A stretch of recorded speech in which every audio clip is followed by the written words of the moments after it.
Oh, this is year one, and it's been fantastic that we had so many submissions, and it must have been hard for the judging panel to decide who was going to win, because I've looked at them all and it's just great.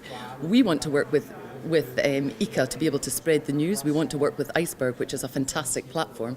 We've got so many examples throughout all our destinations that are in Best Cities of these incredible impacts that are happening. And it's opening a new conversation with our clients. We're no longer just talking about their meeting. We want to know about the association from the inside out, not from the outside in. It's not just about the meeting, it's about what they want to achieve and how can we help them. So this is year one. I'm already saying to clients, it's a shame you didn't get your submission in this time. There's next year. We want to build on that, and we want to build the legacy. So these stories that we've awarded the winners about, we want to say, but what are you doing next time? What are you going to report on? And how can you help another association that wants a legacy programme? They've maybe not started, they might be doing something, but they also need help. So it's the knowledge transfer, and it'll happen with the engagement at the events we all attend.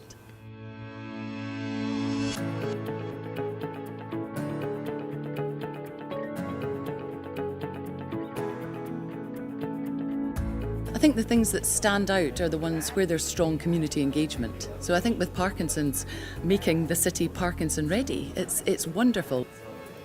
A conference can't just come and go. It needs involvement, and it needs locals to be aware of what's going on and understand that this conference is coming to town and how important it is. I also think that WCPT is a great example of skills transfer. Holding a congress in, for example, Cape Town, gives all the people the opportunity when they come to that destination to see that there's need for skills, and that people may, after the conference, think, actually, I could work here, I could help, I could have an impact.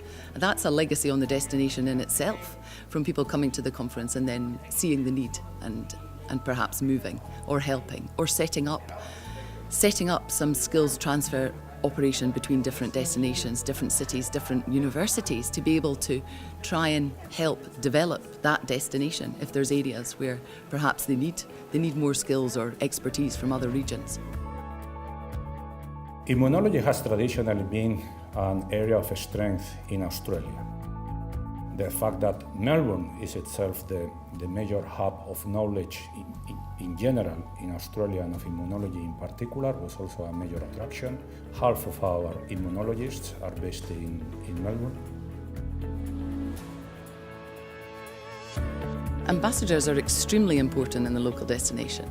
You know, it's not about selling a destination anymore. It's not saying, coming to our destination, we've got great access and fantastic restaurants and, oh, we've got a wine region. It's not about that. It's about what's happening there. It's the intellectual capital, it's about the people, and it's about getting these ambassadors to help you open the door. But it's got to be a partnership.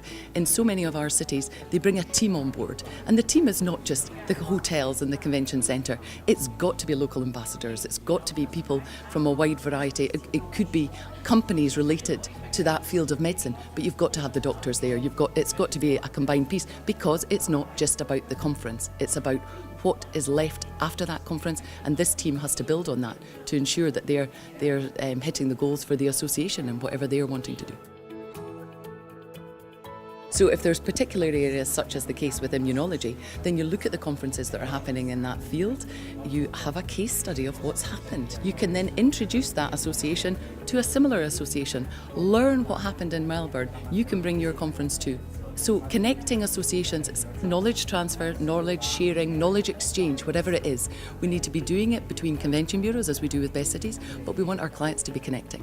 So if I've got a client in a certain field that's wanting to go to a destination they've not been to before, we can then connect them with a client that's in a similar field that has already been there. They've maybe already had a legacy programme in place that they can build into what they are doing, or develop it, but be able to see, as a result of that conference coming and all those abstracts that were submitted and the knowledge transfer in that destination, look what's happening in Melbourne, and look at the positive effect of that immunology congress being there. It's fantastic.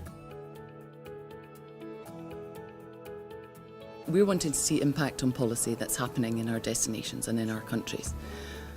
I think business events sit with tourism too much, and we should be sitting with the different sectors. You know, we should be speaking to the ministers of health ministers. We shouldn't be perhaps speaking always to tourism. They need to understand the importance of these meetings and the goals of the association. When you look at a lot of the goals that they want to achieve, it's fantastic to see how this is going to change our future. The next generation wanting to eradicate certain diseases, wanting to ensure that we're reducing obesity issues in some destinations.